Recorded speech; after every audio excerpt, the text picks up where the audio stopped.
Appendix A, A Strange but True Story. By Mrs. H. Grattan Guinness.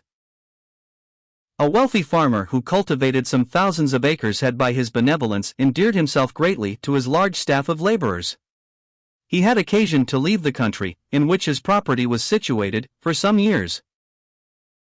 But before doing so, he gave his people clearly to understand that he wished the whole of the cultivated land to be kept in hand, and all the unreclaimed moor and marsh lands to be enclosed and drained and brought into cultivation, that even the hills were to be terraced, and the poor mountain pastures manured, so that no single corner of the estate should remain neglected and barren. Ample resources were left for the execution of these works, and there were sufficient hands to have accomplished the whole within the first few years of the proprietor's absence. He was detained in the country to which he had been called very many years. Those whom he had left as children were men and women when he came back, so the number of his tenantry and laborers was vastly multiplied. Was the task he had given them to do accomplished? Alas! No. Bog and moor and mountain waste were only wilder and more desolate than ever. Fine rich virgin soil by thousands of acres was bearing only briars and thistles. Meadow after meadow was utterly barren for want of culture. Nay, by far the greater part of the farm seemed never to have been visited by his servants. Had they been idle? Some had. But large numbers had been industrious enough.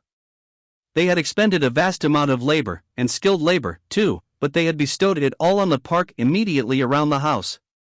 This had been cultivated to such a pitch of perfection that the workmen had scores of times quarreled with one another because the operations of each workman had interfered with those of his neighbor. And a vast amount of labor had been lost, in sowing the very same patch, for instance, with corn 50 times over in one season, so that the seed never had time to germinate and grow and bear fruit, in caring for the forest trees, as if they had been tender saplings, in manuring the soils already too fat, and watering pastures already too wet. The farmer was positively astonished at the misplaced ingenuity with which labor and seed and manure, skill and time and strength, had been wasted with no result. The very same amount of toil and capital, expended according to his directions, would have brought the whole domain, estate, into culture, and yielded a noble revenue. But season after season rolled away in sad succession, leaving those unbounded acres of various, but all reclaimable soils barren and useless, and as to the park, it would have been far more productive and perfect had it been relieved of the extraordinary and unaccountable amount of energy expended on it. Why did these laborers act so absurdly? Did they wish to labor in vain?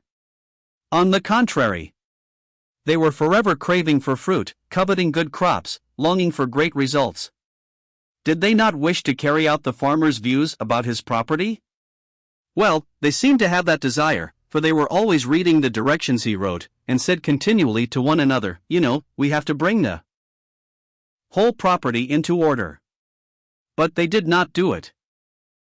Some few tried and plowed up a little plot here and there, and sowed corn and other crops. Perhaps these failed, and so the rest got discouraged? Oh, no, they saw that the yield was magnificent, far richer in proportion than they got themselves. They clearly perceived that, but yet they failed to follow this good example. Nay, when the labor of a few in some distant valley had resulted in a crop they were unable to gather by themselves, the others would not even go and help them bring home the sheaves. They preferred watching for weeds among the roses in the overcrowded garden, and counting blades of grass in the park and the leaves on the trees.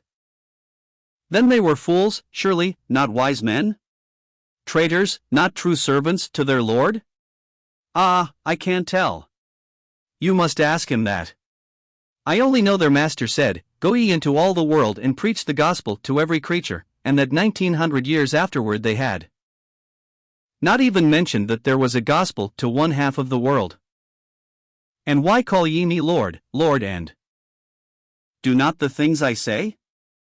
From World Missions Total War, Lee Maxwell, Prairie Press, 1979.